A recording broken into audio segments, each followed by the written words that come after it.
이 새벽을 주님과 2부 돌아왔습니다. 이 시간에는 삼성 장로교회 신원규 목사님의 말씀 보내드립니다.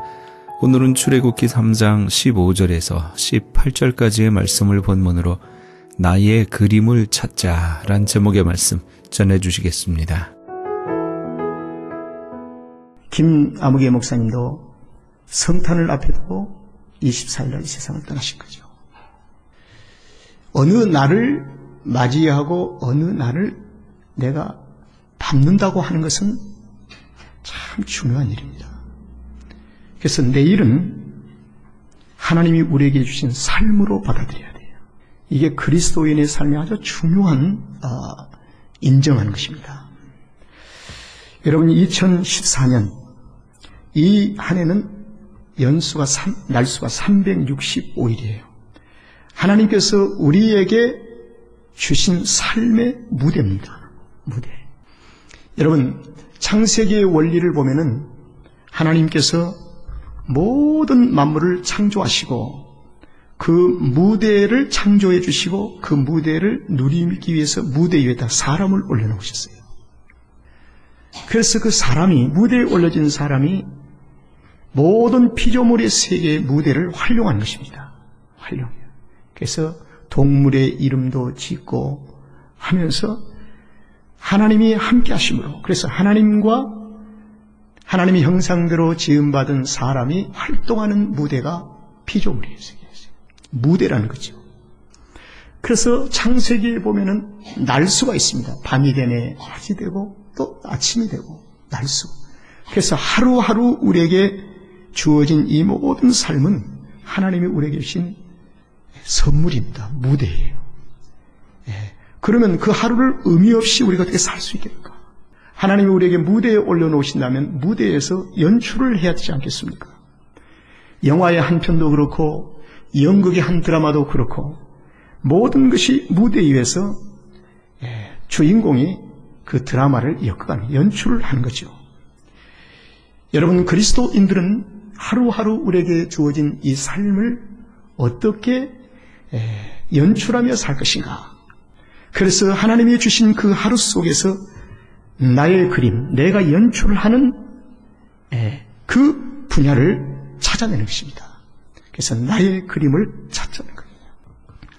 그래서 2014년도 삶의 무대 위에서 내가 살아가는 삶의 그림을 찾는 것은 너무너무 중요합니다. 그래서 나의 그림이라는 이 말이 무슨 말이냐면 하나님께서 우리에게 주시는 삶이다. 근데 일반적으로 사람은 계획을 잘 세워야 한다고 얘기를 합니다. 그것이 성경적인가? 그렇지는 않습니다. 성경은 이렇게 부인합니다. 사람이 아무리 계획을 잘 세워도 걸음을 인도하신 분은 하나님이십니다. 이 말은 네가 세운 계획대로 내가 따르는 것이 아니라 내가 원하는 대로 너를 이끌고 가겠다는 것이죠. 이것이, 그래서 일반적인 계획을 세워서 수립하는 것은 의미가 없어요. 그러면 사람이 홀로 만든 그 계획대로 되지 않는 거죠. 그러므로 하나님이 우리에게 주신 삶을 찾아서 하나님의 주신 지혜로 계획을 세워서 성실하게 땀을 흘리며 살아가는 것입니다. 이것이 우리 크리스찬의 삶이지요. 그래서 성경의 모든 인물은 이 설교의 제목이 적용되고 있어요. 한 사람도 적용되지 않는 사람씩 다 적용되는데 어떻게 두 가지로 적용이 됩니다. 하나는 그림을 찾는 자가 있고, 그림을 찾아서 살아가는 자가 있고, 그림을 찾지 못하고 사는 자가 있다는 것입니다. 그러면 그림을 찾는 자를 가리켜서 표대가 분명하다. 아버지의 뜻을 이루고 있다. 이렇게 얘기합니다. 그러나 그림을 찾지 못한 자는 소위 방황하고 있다는 것입니다. 살고는 있지만 방황하고 있다. 그래서 그림을 찾지 못한 자를 가장 정확하게 묘사하고 있는 성경 66권 중에서 정확하게 묘사한 것이 여절이 하나 있습니다. 그게 사사기 21장의 마지막 23절인가요? 사사기가 어두웠습니다. 400년 동안 어둡고 전쟁이 끊임없이 있고 부딪히고 싸우고 하는 이런 사사시대에 그 이유가 무엇인가? 마지막 요절이 우리에게 분명히 가르쳤어요. 이들은 자기의 소견대로 살았다는 것입니다. 자기의 소견대로. 그러니까 자기가 생각하고 자기가 원하는 대로 계획을 세워서 살았다는 것입니다. 그러니까 무대에서 연출이 되지 않고 자꾸 부딪히는 겁니다. 자꾸 부딪히고 싸우고 하는 거예요. 그래서 하나님이 주신 그림인 이 삶은 우리가 일반적인 지식과 일치하지 않는 때가 많다는 사실을 먼저 우리가 인정하고 들어가야 돼요. 우리가 생각하고 우리가 계획을 세우는 것과 하나님이 주신 그림과 일치가 안 된다는 겁니다. 자, 어떻습니까? 노아를 아시죠? 노아. 하나님께서 노아에게 노아야, 너는 산 위에다가 배를 지어라. 이건 이치가 안 맞는 거예요.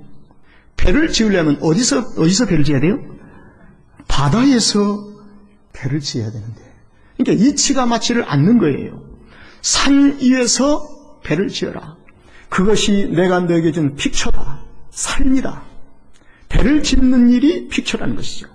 삶이라는 것이죠. 그래서 그들은 100년이 넘도록 산 위에서 배를 짓습니다. 여러분, 이건 참 성경의 모든 하나님의 거룩한 역사가 이렇게 우리에게 보여주고 있다는 겁니다. 그래서 우리가 인간적인 지식으로 이치로 생각하는 계획과 전혀 다를 수가 있어요. 그래서 우리의 영적인 안테나가 주님을 향해 있을 수밖에 없는 것이죠. 한순간 영적인 안테나가 맞춰져 있지 아니하면 나의 계획과 주님의 계획이 일치가 되지 않을 때 주님의 계획을 순간의 휴지처럼 버려버립니다. 그리고 자기의 소견대로 자기가 그린 페인트를 가지고, 이건 픽처라고 했습니다. 페인트를 가지고 자기가 인생을 살아가는 거예요. 여러분, 세례 요한 아십니까? 세례 요한.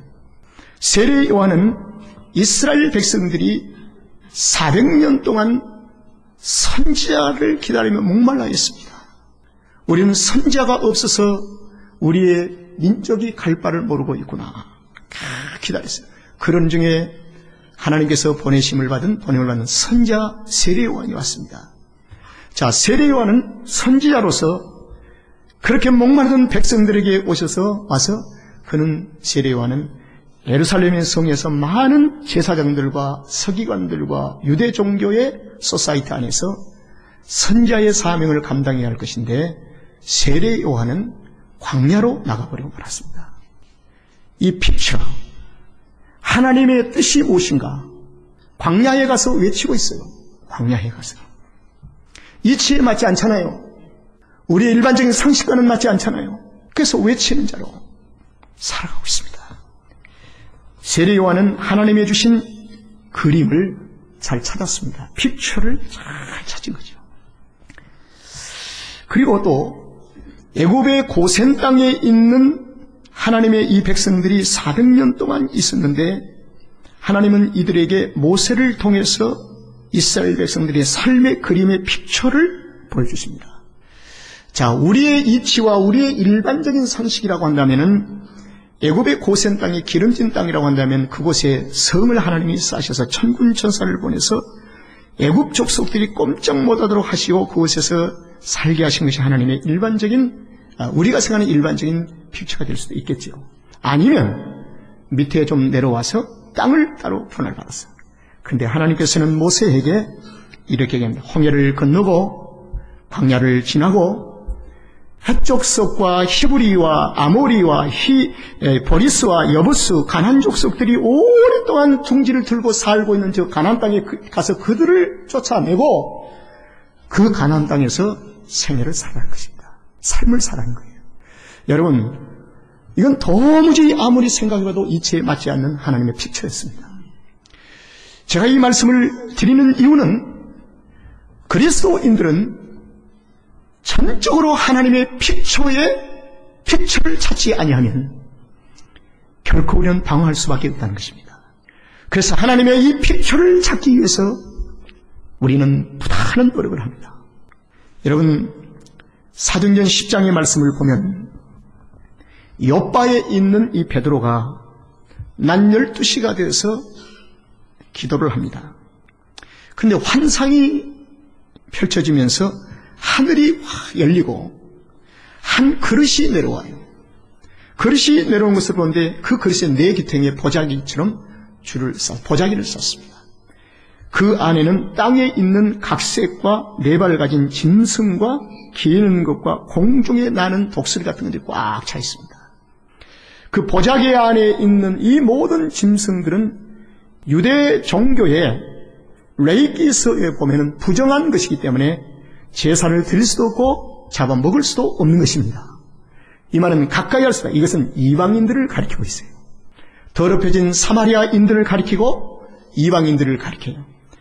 베드로는 오랜 세월 동안 유대 종교의 옷을 입고 사는 사람입니다. 그래서 자기는 주님을 만나고 난 후에 베드로는 이렇게 얘기했을 것입니다. 나는 예루살렘과 유다를 떠나야 할 이유가 없다. 예루살렘과 유다를 지켜가면서 내 민족들에게 복음을 전해서 하나님의 나라를 회복해야 한다. 라는 생각을 가졌을 것입니다. 그런데 하나님께서는 베드로에게 환상 중에 베드로야 잡아먹으라. 잡아먹으라는 것입니다. 이것은 베드로의 어떤 의지와 베드로의 인격을 존중하는 것이 아니라 명령이었습니다. 잡아먹으라. 그래서 그리스도인들의 삶은 하나님과 나와에서 합작품으로 픽처를 만드는 것이 아니라 이미 하나님이 우리에게 주신 픽처가 있는 것입니다. 이 픽처대로 살기 위해서 하나님과 나와의 함께 연합해서 동거함으로 하나님의 픽처를 이뤄가는 것이 그리스도인의 삶의 궁극적인 승리인 것입니다. 이것이 바로 성경에서 우리에게 요구하는 삶이라는 것입니다. 그래서 베드로는 그것을 억지로 잡아먹습니다. 그래서 잡아먹는 순간에 첫 번째 이방인의 땅으로, 영적인 이방인의 땅으로 발길을 옮기는데 그게 누굽니까? 고넬료를 만나게 된다는 것입니다. 고넬료는 이방 사람이었습니다. 백부장이었습니다. 하나님의 이 픽처대로 베드로는 끌려가고 있습니다. 사도행전 9장에 보면은 바울이 나옵니다. 바울이. 다메섹에 있는 아나니아라고 하는 이 사람을 하나님께서 아나니아를 통해서 바울에게 하나님이 주신 그림을 가져다 줍니다. 하나님께서 이 아나니아에게 하신 말씀이 뭐냐면 이 사람은 내 이름을 이방인과 임금들과 이스라엘 자손들 앞에 전하기 위해서 나의 택한 그릇이다. 그래서 아나니아는 다메섹 도상에서 눈이 멀어버리고 지팡이를 짚고 사람들의 손에 이끌림을 받고 들어온 아나니아의 집에 들어온 집에 들어왔는데 아나니아가 손을 얹고 주의 음성을 듣고 기도를 합니다. 주의 음성이 이거였습니다. 이 사람은 내 이름을 위해서 이방인과 임금들에게 전해야 할 나의 택한 그릇이니라. 여러분, 이것도 상식을 벗어난 일입니다. 유대인들은 논리적이고 종교성이 있고 유대주의에 아주 해박한 사람들이었기 때문에 가말리아 문화생으로 바리새인 중에 바리새인 바울이 예수님을 구주로 영접한다면 이 사람이 유대 땅을 머물면서 복음을 전해야 할 이 부르심이 있다고 우리는 일반적으로 생각을 합니다. 그러나 하나님의 픽처는 그게 아니었습니다. 이방으로 가라는 것입니다. 이방 땅으로 가라는 거예요. 하나님의 픽처는 우리의 생각과 우리의 계획과는 우리가 그린 페인트와는 일치하지 않는 것이 너무 많다는 겁니다. 자, 그러면 나의 그림을 찾는 것은 매우 중요합니다. How? 어떻게 찾을까요? 나의 그림을 어떻게 찾을까요? 첫째, 성령의 감동하심을 입어야 합니다. 자, 따라합시다. 성령의 감동하심을 주시옵소서. 성령의 감동하심이 있어야 돼요. 그 다음에 두 번째로는 나의 눈이 열려야 합니다. 그래서 성경은 나로 보게 하옵소서 했습니다. 나의 눈을 열어 주시옵소서. 그 다음에 세 번째로 뭔가 주님과 교통함이 있어야 합니다. 교제함이 있어야 돼요. 그리고 네 번째로는 기도를 해야 합니다. 저는 금년 9월부터 다가오는 새해에 대한 계획을 많이 세워봤어요.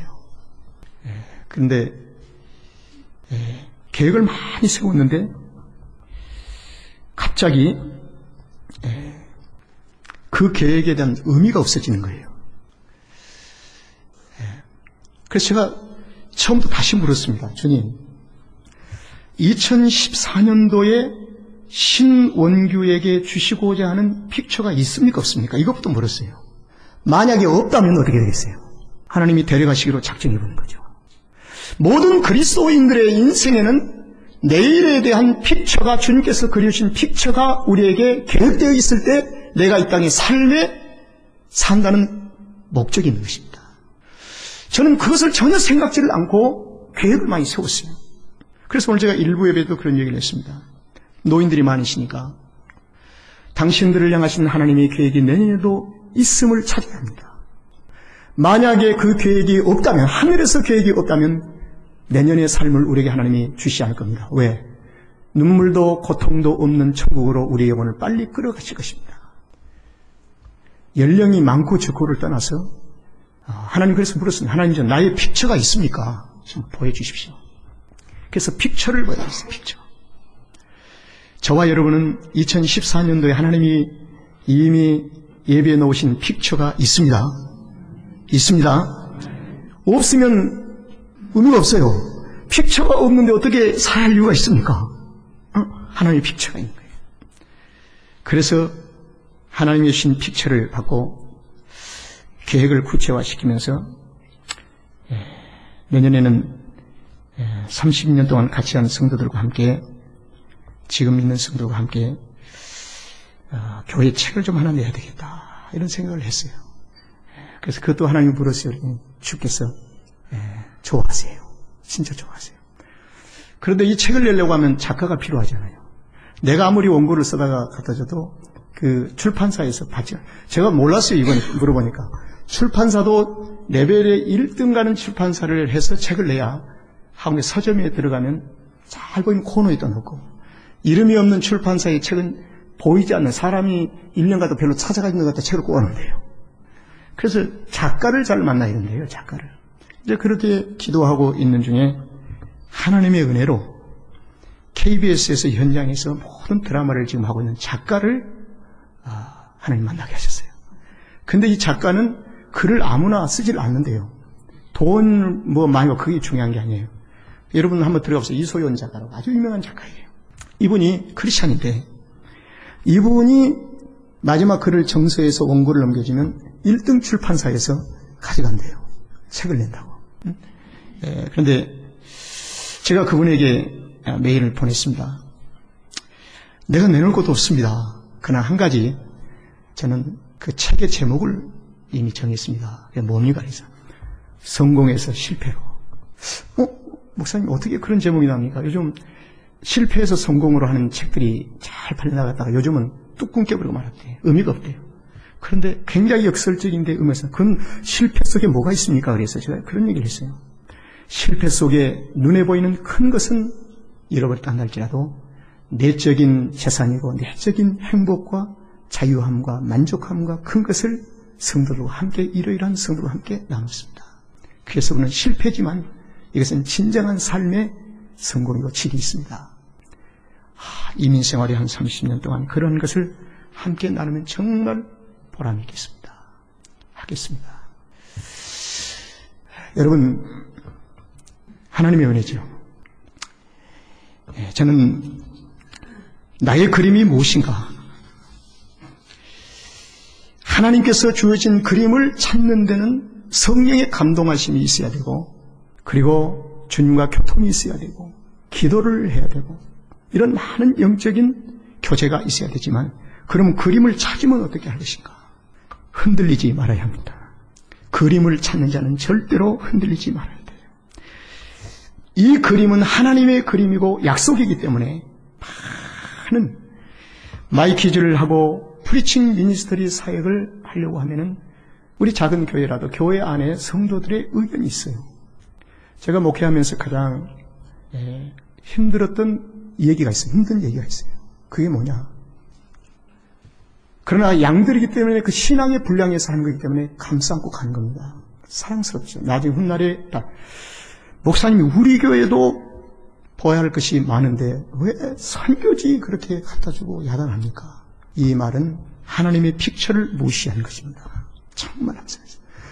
교회는, 교회의 재직들은 이런 부분에 대해서 마음과 뜻을 같이 해서 하나님의 비전과 꿈을 이루는데 열방과 예루살렘에도 소중하지만은 유다도 소중하고 사마리아도 소중하고 어느 한 군데도 저울다 소중하지 않는 곳이 없다는 것입니다. 어느 것이 우선순위가 아니라 하나님이 주신 픽처가 우선순위라는 거죠. 그래서 우리가 그러한 사역에 함께 노래하고, 그래서 교회가 그림을 찾으면 흔들리지 말아야 돼요. 저는 내년에 저희 집사람과 얘기를 했습니다. 5월경에 케냐 나이로비에 가서 그 마사이 부족들 한번 찾아가서 그들의 삶의 실태를 좀 만나고 싶어요. 그래서 지금부터 이제 준비를 하는 거죠. 기도하는 준비를 해요. 우리가 고아들을 돕는 이 사역을 윤성주 선교사님이 수십 명을 하고 있는데 어떻게 그 아이들을 돌보고 있는가? 돈 몇 푼 송금해 준 것을 끝내야 할 것인가? 아니면 가서 그들을 손을 잡아줘야 할 것인가? 이제 이런 문제들이 우리 안에 있는 거예요. 그래서 하나님의 주신 이 그림을 우리가 찾으면 흔들리지를 말아야 돼요. 그림을 찾는 것은 서원입니다. 하나님께 약속한 것입니다. 그럴 때 믿음으로 끝까지 지켜야 돼요. 우리 모두는 2014년을 하나님으로 받기 위해서 준비가 되어 있습니다. 2014년은 하나님께서 우리의 각자의 삶의 그림을 그려두고 계시는데, 삶의 그림이라고 하면은 우리는 보통 비행기 타고 제3세계 선교하러 가는 것만 생각하는데 그것이 아닙니다. 성경에 보면은요, 다윗이 어렸을 때에 형님들이 전쟁터에 나갔을 때에 뒤에서 먹을 빵을 갖다가 날라준 심부름일을 했어요. 하나님의 픽처. 다윗을 향하신 하나님의 픽처였습니다. 그림이었어요. 삶이었어요. 또 다윗은 어렸을 때 무슨 일을 했는가? 양을 치는 목동 생활을 했습니다. 그게 무슨 의미가 있는가? 자기 양떼 치고 자기 양떼. 아닙니다. 하나님은 그 양을 치는 어린아이 목동 다윗의 삶을 통해서 장차 거대한 양의 민족을 다스리는 통치인 왕으로 세우기 위한 하나님의 픽처에 실렸습니다. 그렇기 때문에 그 작은 것이 의미 없는 것이 아닙니다. 하나님이 주신 것은 작은 것이라도 매우 귀하고 의미 있습니다. 바로 그 작은 것을 통해서 하나님이 앞으로 미래에 어떤 일을 행하실지 우리는 nobody 아무도 모릅니다. 주님만이 알고 계신 것입니다. 그래서 우리는 비행기 타고 가는 것만이 그림을 찾는 것이 아니라 우리가 주어진 선교 삶의 현장에서 우리는 이 그림을 찾아야 하는 것입니다. 저는 우리 성도들과 함께 2014년은 하나님이 주신 그림인 페인팅이 아닌 픽처를 가지고 가자는 것입니다. 하나님이 이미 계획에서 찍어주신 픽처를 가지고 그것을 이루기 위하여 땀을 흘리며 기도하면서 성령의 감동하심을 입고 성령의 능력을 입어서 하나님의 픽처를 이루어드리는 축복된 내년이 되기를 주 이름으로 축원합니다.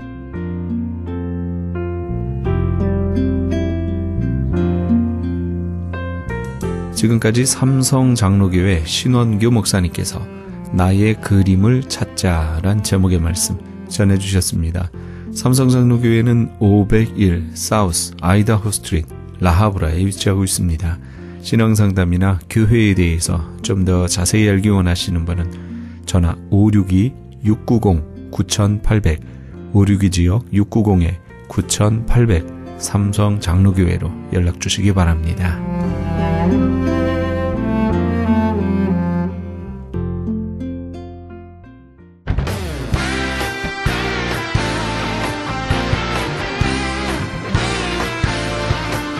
크리스천 헤럴드에서는 한민족 이민 110주년을 기념하여 2014 미주 한인 교계 연감을 편찬합니다. 이번 2014 미주 한인 교계 연감은 100년 총서에 이은 한인교회 역사 총정리가 될 것이며 총 1000쪽에 달하는 전 미주 교계의 연감을 한국, 미주, 전 세계에 배포하게 됩니다. 특히 교회, 기독교 기관 및 단체, 미국과 한국 정부기관, 명문대학 및 공공도서관에 공공역사 자료로 배포하게 됩니다. 또한 본사 웹페이지 cheraldus.com을 통해 인터넷에 게재하게 되며 매주 2, 3회 전달되는 이신문에 부착되어 배포될 예정입니다. 연감에는 이런 내용이 수록됩니다. 미주 전 지역의 지역별 및 교단별 한인교회 주소로 목회자, 신학자, 기관 대표, 평신도 지도자 등 수천 명의 이름.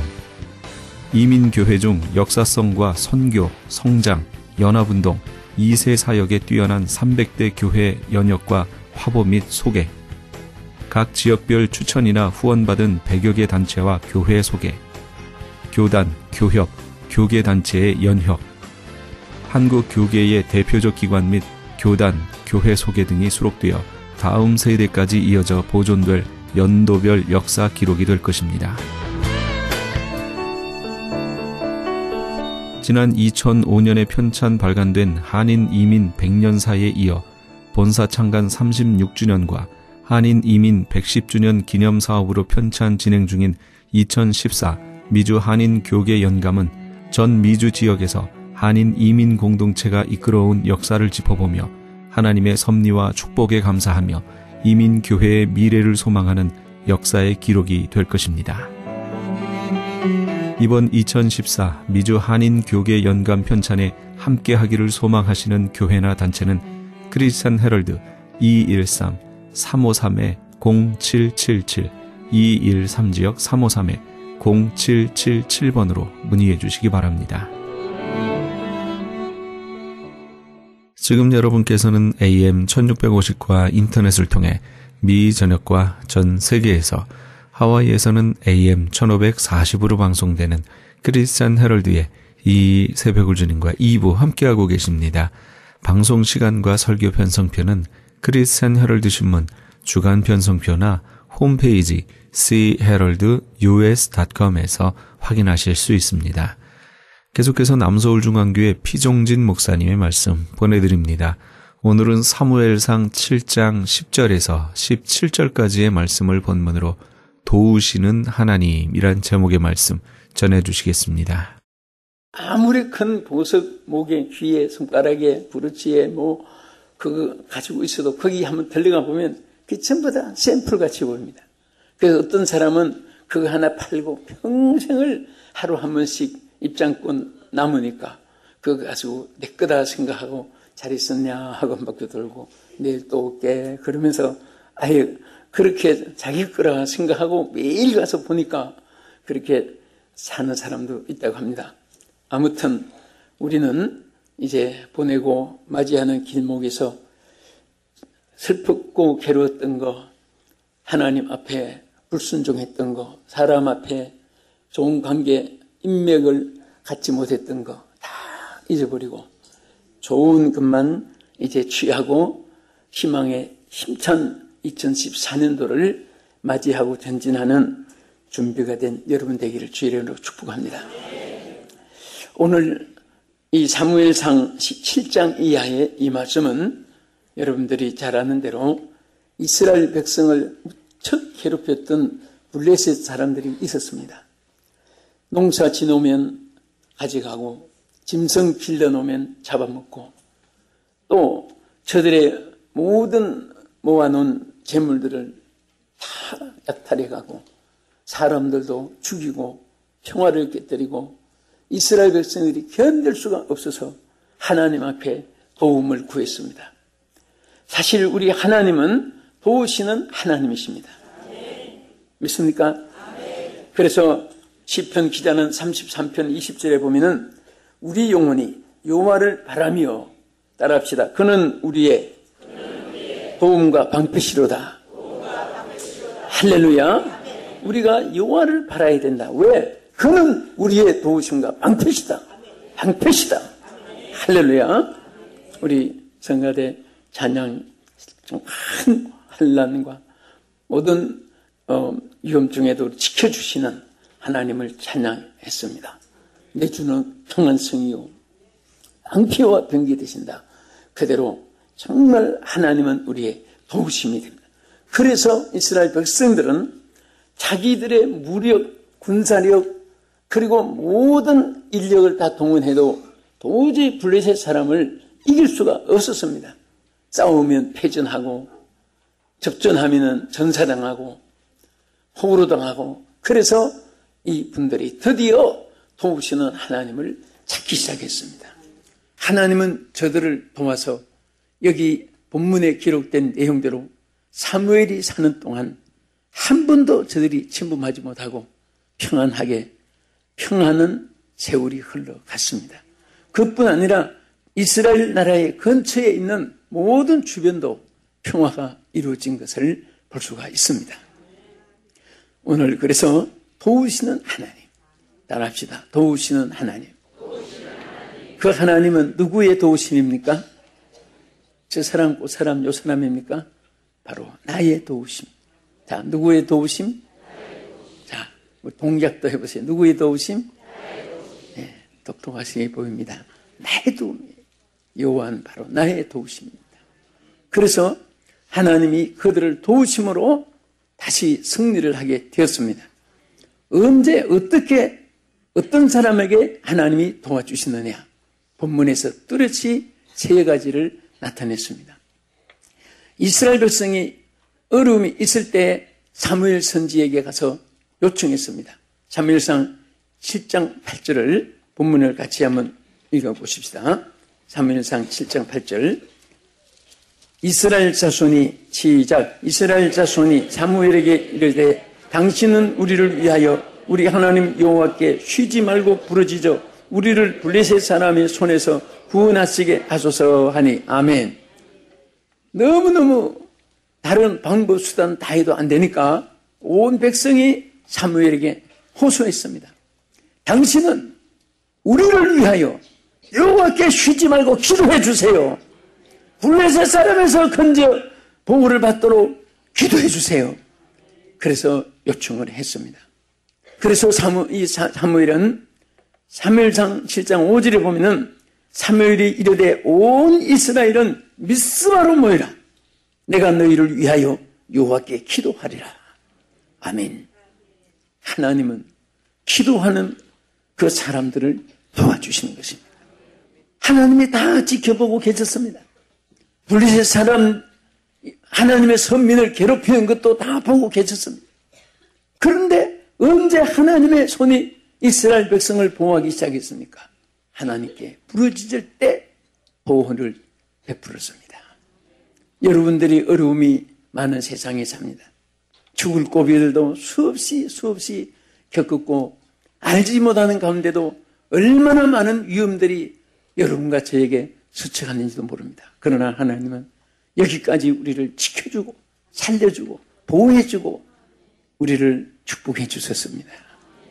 그런데 그 모든 것들이 여러분들이 쌓아놓은 기도가 그때마다 하나님께서 응답이 이루어지게 하시고 또 하나님의 도우심을 받게 하여 주는 줄 믿으시기 바랍니다. 그런데 여기에 백성들이 사무엘 선지에게 요청했고 사무엘도 백성들이 선포한 대로 여기 보면 전심으로 기도했습니다. 전심으로 기도해 주세요.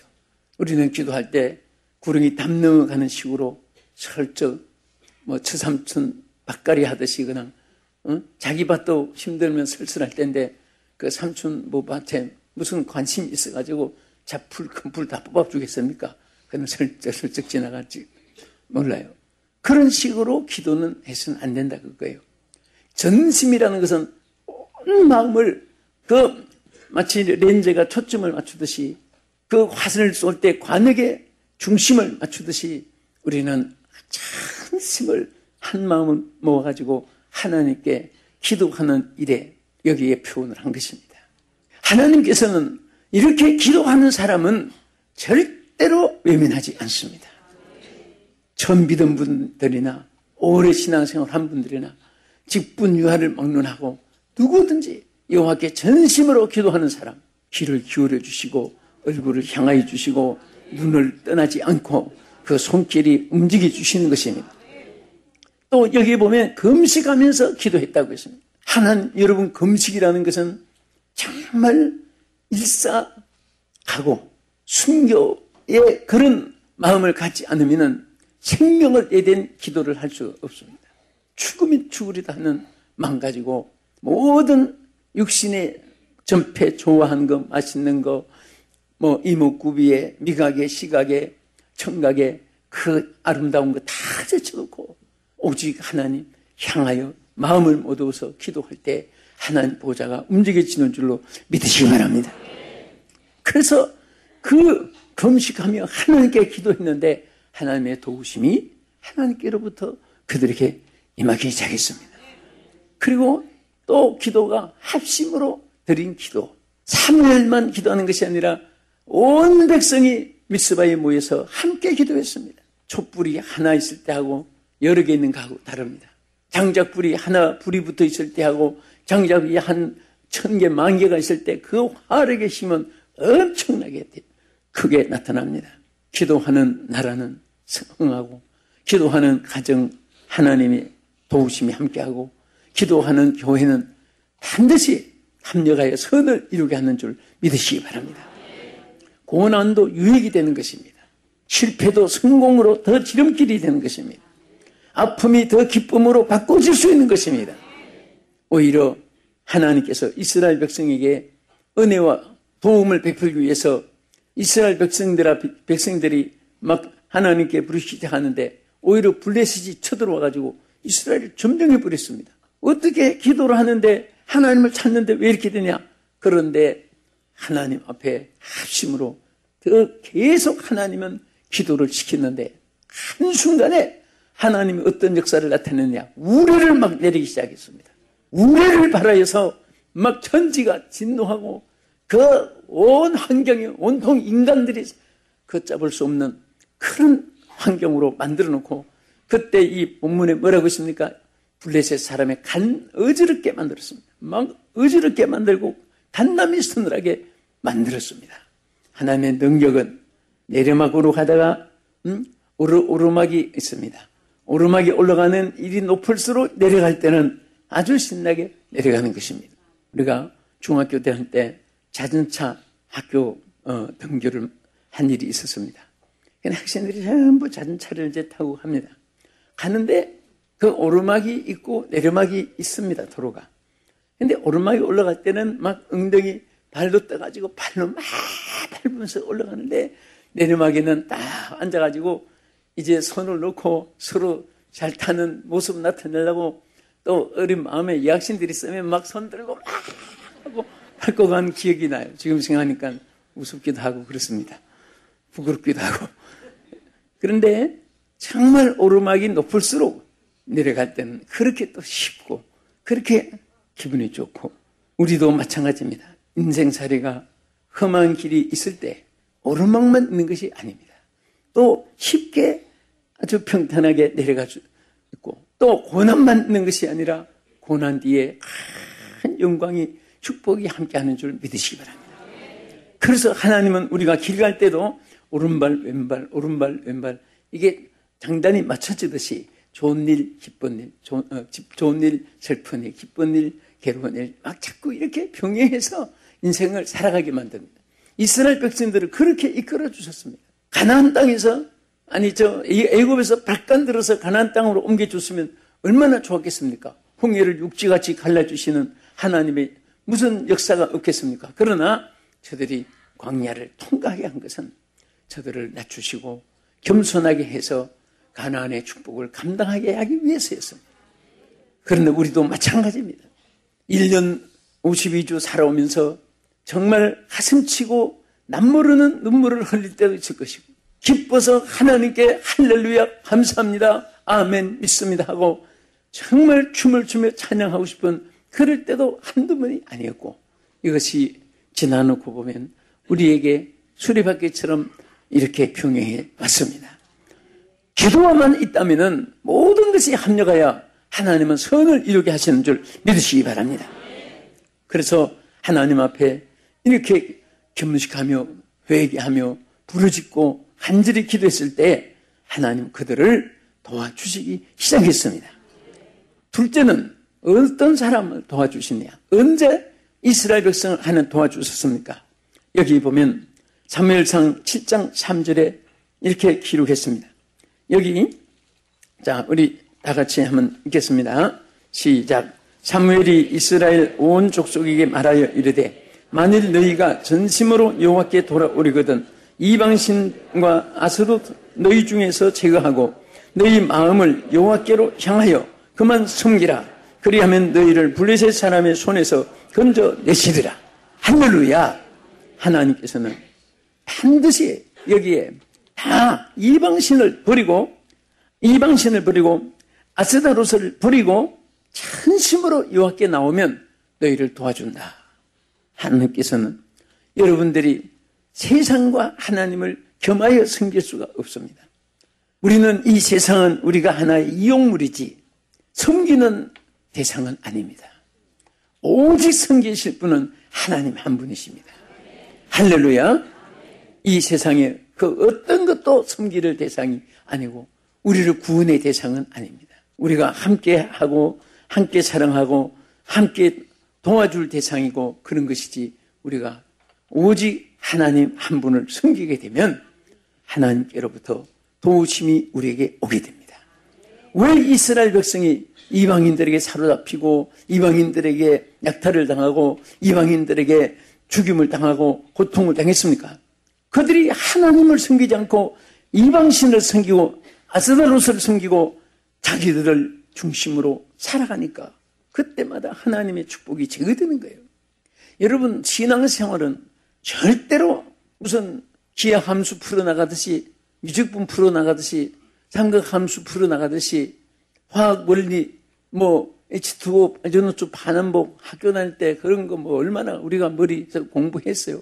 그런데 H2O가 어떻고 하는 거. 그런데 신앙생활은 간단합니다. 하나님만 섬기면 모든 보호가 임하게 되어 있습니다. 세상 것을 자꾸 따라가고 섬기면 그때마다 재앙이 개인에게도 국가에게도 임하고 지역에도 임하고 천재 한재도 임하고 많은 고통이 오게 되었습니다. 그래서 하나님의 도우심을 구하는 그들에게 똑똑히 하나님 말씀했습니다. 여호와만 섬기라. 여호와께로 돌아오라. 전심으로 여호와를 섬기라. 이방신을 버리라. 아스다롯을 버리라. 여호와께로 너희들이 돌아와서 전심으로 섬기면 너를 도와주리라. 그들에게 한 말씀은 그들에게 한 말로 끝나는 것이 아닙니다. 여러분과 나에게 이 방송을 시청하시는 여러분들에게 하나님이 말씀하시는 것입니다. 우리 이 해, 또 맞이하는 해, 또 새로운 해, 계속해서 우리의 삶은 하나, 천국 가는 길은 한 길입니다. 36개 방향이 아닙니다. 오직 여호와만 바라보고 섬기면 항상 그 안에 하나님의 예비하심이 넘치고 충만하게 있을 줄 믿으시기 바랍니다. 그런데 사무엘상 7장 4절에 있는 대로 이에 이스라엘 자손이 바알들과 아세나도스를 제거하고 여호와만 섬기니라. 자, 여기에 전심이라는 말과 또 이방신을 버렸다는 말과 마음을 여호와께로 향했던 말과 하나님만 섬긴 일, 여기에 5가지가 뚜렷하게 나타나 있습니다. 신앙생활은 세월이 흘러가도 유행이 바뀌고 해도 사람들의 이데올로기 사상은 있다가 없다가 또 인간들이 이렇게 저렇게 만들고 그렇게 생활의 표준으로 삼으려고 하지만은 그런 것들은 다 변화무쌍하게 세월 따라 변하고 있다가도 없고 없다가도 사라지고. 그런데 신앙은 동일합니다. 인간을 창조할 때부터 오늘까지 예배도 동일합니다. 예배하는 승리한 가인은 실패한 가인은 예배에 실패하니까 모든 것에 실패했고 예배에 승리한 아벨은 신앙에 승리하니까 오늘까지 그 뒤를 이어서 승리의 축복으로 하나님이 역사했습니다. 우리의 오늘의 이 신앙생활도 마찬가지예요. 구약시대나 2000년 전 예수님이 오시면부터 신약시대가 시작됐을 때나 다 한 가지입니다. 오직 주님만 섬기면 하나님께서 그때나 지금이나 우리에게 축복했습니다. 그래서 여기에 하나님이 저들에게 축복하는 것 중에 하나가 있습니다. 그것은 뭐냐? 오직 하나님께로 돌아와서 저들을 섬기는데 하나님 앞에 제단을 쌓을 때 하나님이 도와주셨습니다. 여기 보면, 자, 우리가 성경에 보면 본문 사무엘상 7장 10절에도 있듯이 사무엘이 번제를 드릴 때 블레셋 사람이 이스라엘과 싸우려고 가까이 오매 여호와께서 블레셋 사람에게 큰 우레를 바라여 어지럽게 하시니 그들이 이스라엘 앞에 피한지라. 여러분 보십시오. 뭐 할 때 있습니까? 번제를, 예배를 드릴 때, 제단을 쌓을 때 하나님의 역사가 나타났습니다. 사람들은 총칼을, 환경 여건을, 권력, 물력, 체력, 인적 어떤 자원을 이용해서 거기에 승부를 걸어봅니다. 그러나 그것이 아닙니다. 하나님은요, 성경 창세기부터 아담 해와 때부터 오늘까지 가장 결정적인 순간은 예배드릴 때입니다. 예배드릴 때 인간이 할 수 없는 것 다 하나님이 하게 했습니다. 다윗이 하나님 앞에 제단을 쌓을 때에 그 수많은 재앙들이 거두어졌다고 했습니다. 예배를 드리니까 그 예배가 하나님께 상달되니까 하나님이 재앙들을 다 제거해 줬습니다. 환난, 풍파, 근심, 걱정, 질병, 고통, 가난, 궁핍, 실패, 낭패, 절망, 좌절, 아프고 쓰라리고 발구둥치고 몸부림치고 통고하고 이런 일들이 산적에 오거든 예배를 드리시기 바랍니다. 제단을 쌓기 바랍니다. 나라의 흥망성쇠도 정치를 잘하는 인물이 나와서 성공한 것이 아닙니다. 그 백성이 하나님 앞에 무릎 꿇을 줄 알아야 됩니다. 그 백성이 하나님 앞에 겸손하게 예배를 드릴 줄 알아야 됩니다. 예배가 있는 사람, 예배가 있는 땅, 예배가 있는 세대는 평안한 세대요, 화평의 세대요, 축복의 세대가 이어지는 것입니다. 그래서 정말 이 사무엘이나 다윗이나 여러분 아브라함이나 또 우리 신약시대에 와서도 예수님이 뭐라고 했습니까? 신령과 진정으로 예배하는 자를 하나님이 찾아주신다는 말은 그 주님 만나는 순간에 모든 것이 해결되는 거예요. 할렐루야. 병원에 가보면 안과, 외과, 위내과, 산부인과, 소아과, 피부과 얼마나 과가 많은지 몰라요. 그런데 그 의사분이 한 분 한 분이 다 다르잖아요. 그러나 우리 하나님은 모든 만병의 통치 치료하신 하나님이고 모든 문제의 해결사시고 모든 생명의 근원이시기 때문에 그 하나님이 딱 만나는 순간에, 주님을 만나는 순간에 모든 것이 다 아름다워지는 것입니다. 그래서 그 하나님이 우리에게 언제 와주시냐? 예배할 때 와주신다. 누구를 찾아주느냐? 예배할 때를 찾아주시는 거예요. 이스라엘 백성들이 이렇게 어려움이 있을 때 하나님의 도우심이 언제 저들에게 임했느냐? 예배할 때 임했습니다. 여러분들이 오늘 예배하는 이 순간은 인간이 한 주간 동안 살 때에도 얼마나 성공한 확률보다도 실패한 일들도 얼마나 많습니까? 내 뜻대로 되지 못한 일들이 세상에 얼마나 많았습니까? 그러나 그런 문제를 하나님이 예배하는 이 순간에 하나하나 하나님께서 점검해 주십니다. 체크해 주십니다. 여러분 핸드폰 쓰다가 아무리 눌러봐도 안 되고 뜯어봐도 뭐가 뭔지 모르고 그런데 그 AS 맡기면은 다 하나하나 체크를 해봅니다. 그 고장난 것을 찾아냅니다. 여러분과 내가 뭐 때문에 이것 때문에 저것 때문에 이것 때문에 하지만은 하나님은 다 체크해보면 너는 이것 때문에 너는 저것 때문에 너는 그것 때문에 하나님이 다 체크해서 고쳐주시는 거예요. 물건도 고장났을 때 딴 사람은 못 고쳐도 만든 사람은 고치고 만든 회사에서는 고칩니다. 여러분 우리 핸드폰도 다른 메이커인데 다른 메이커에 가서 AS 받으러 가면 그거 물어봅니다 하고 봐주지도 않아요.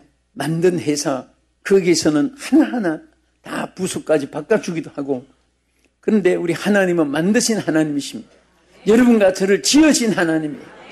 우리를 만드신 하나님은 고치실 능력이 있고 만드신 하나님은 새롭게 하실 수 있는 하나님의 권능이 있습니다.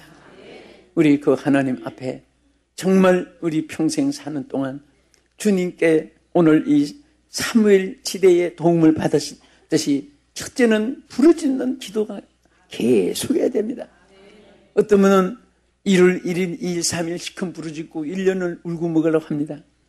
어떤 분은 부르짖으면 응답받는 줄을 잘 알기 때문에 꼭 어떤 안건이 생겨야만 무슨 일이 생겨야만 그때 가서 부르짖는데 그래도 안 부르짖는 사람보다 낫지만은 하나님은 그러기 때문에 쉬지 말고 기도하라고 했고 항상 부르짖으라고 했습니다. 항상 기도하면 항상 도움받고 쉬지 않고 기도하면 쉬지 않고 하나님의 손이 역사하시고 작업해 주시고 치유해 주시고 모든 것을 하나님의 형상으로 인쳐줄 줄로 믿으시기 바랍니다. 따릅시다. 주여, 주님의 형상으로 나를 인쳐주시옵소서. 그리고 우리는 항상 필요 없는 거 아스롯도 버리고 이방신도 버리고 여호와께만 찾아와서 오직 하나님께만 붙잡고 하나님만 의지하면, 여러분 도우심을 어려울 때 성도들이 사람 찾아서 호송하고 사람 앞에 손 벌리고 그거 좋지 않아요. 우리 교회도 마찬가지고 방송 시청한 여러분도 마찬가지입니다. 교회에서 돈거래 해가지고 축복받는 사람 없어요. 하나님께 부르짖고 기도해야지. 사람한테 누가 돈을 얼마 빌리고 누구 돈 얼마 빌려줄 것이다. 여러분 어려우니까 그런 생각도 할 수 있겠지요. 인간이니까. 그런데 그렇게 빌려가지고 정말 확률이 없다니까. 어느 교회도 공통입니다. 어느 때마다 하나님 앞에 시금을 전폐하고 결혼해서 부르짖고 기도해서 살려주세요, 도와주세요, 일으켜주세요, 일으켜주세요. 하나님께 기도해.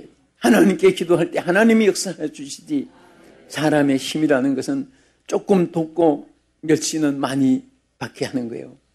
그래서 하나님이 블레셋을 물리치고 다시 이스라엘을 도와주셨고, 항상 하나님 앞에 번제를 드리는 순간에 막 하나님이 우레를 빠르고 그들을 어지럽게 만들어서 승리하게 했습니다. 예배 드리는 순간에 얼마나 예배가 귀하면은 하나님도 막 긴급조치 비상대책을 취한 거예요.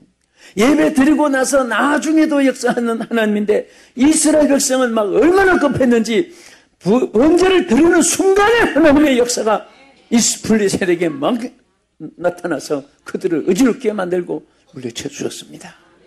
오늘 도우시는 하나님의 손길이 보내는 또 맞이하는 새해 2014년도를 향하여 영원히 이어지기를 주 예수의 이름으로 축원합니다.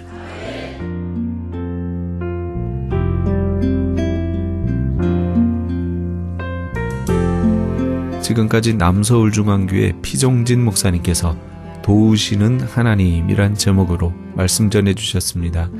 남서울중앙교회에 대해서 좀 더 자세히 알기 원하시는 분은 홈페이지 www.nsca.or.kr로 들어가시면 도움받으실 수 있습니다.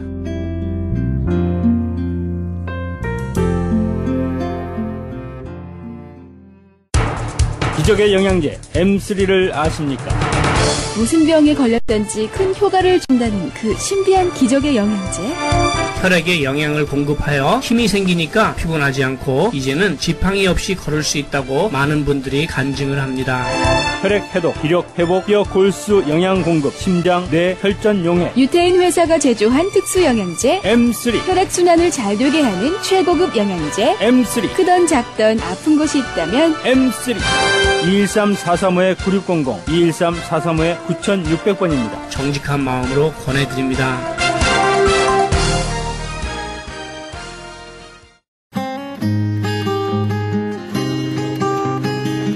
교계 게시판.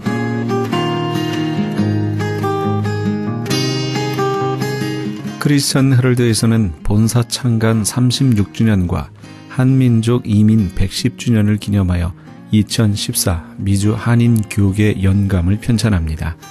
이번 2014 미주 한인 교계 연감은 2005년에 편찬 발간된 한인 이민 100년 총소에 이은 한인 교회 역사 총정리가 될 것이며, 교회, 기독교 기관 및 단체, 미국과 한국 정부기관, 명문대학 및 공공도서관의 공공역사 자료로 배포하게 됩니다.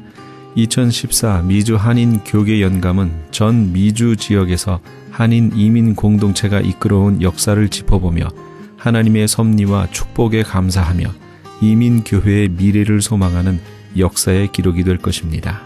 이번 2014 미주 한인 교계 연감 편찬에 함께하기를 소망하시는 교회나 단체는 크리스천 헤럴드 신문을 참조하시거나 본사 전화 213-353-0777 213지역 353-0777번으로 문의해 주시기 바랍니다. 2014년도를 맞아 나성 세계로교회에서 특별 새벽 성회를 엽니다.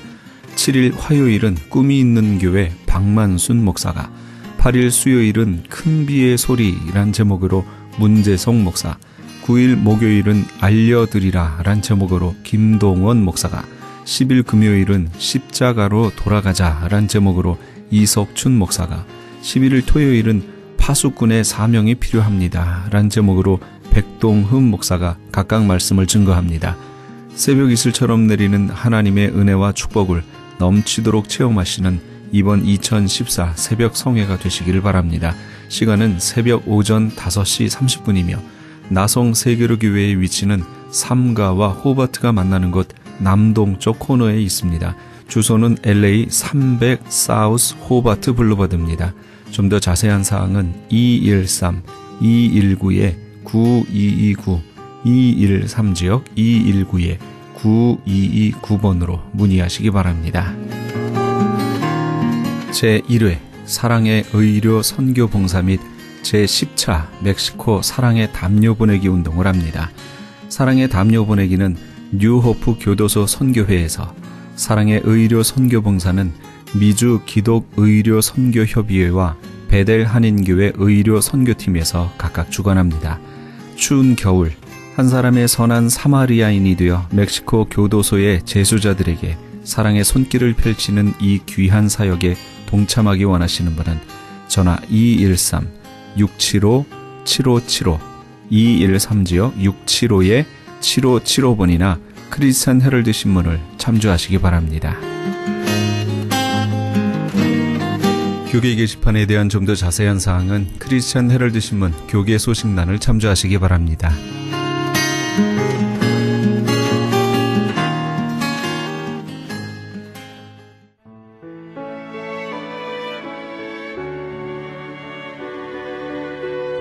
내 형제들아, 만일 사람이 믿노라 하고 행함이 없으면 무슨 이익이 있으리요? 그 믿음이 능히 자기를 구원하겠느냐? 야고보서 2장 14절 말씀입니다. 이 말씀은 우리에게 두렵고 떨림으로 너희 구원을 이루라 라는 말씀을 떠오르게 합니다. 흔히 믿음만 있으면 구원 얻는다고 생각하고 그 후의 삶의 문제는 등한히 여기는 경우가 썬데이 크리스찬들의 모습 속에 종종 보게 됩니다. 그러나 야고보서 2장 14절 말씀은 그것이 참된 믿음이면 행함도 따른다 라는 것을 말씀해 줍니다.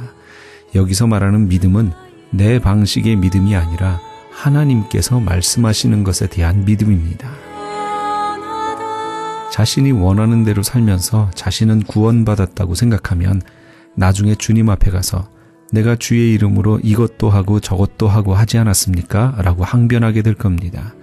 그때 주님께서는 이렇게 말씀하시겠지요. 이 불법을 행하는 자들아, 내가 너희를 도무지 알지 못하노니 내게서 떠나가라 라고요. 하나님이 말씀하시는 대로 믿고 그 믿음을 삶으로 나타내시는 우리 애청자 여러분 다 되시기 바랍니다. 이 프로그램은 먹노누미언 TM 포뮬러를 취급하는 효과좋기로 소문난 내처 영양제센터와 이민법을 전문으로 하는 김한주 변호사 사무실에서 도움 주셨습니다. 지금까지 크리스찬 헤럴드 방송에서 보내드린 이 새벽을 주님과의 정영철이었습니다. 잠시 후에는 영혼의 쉼터가 계속해서 방송됩니다. 많은 애청 바랍니다. 고맙습니다.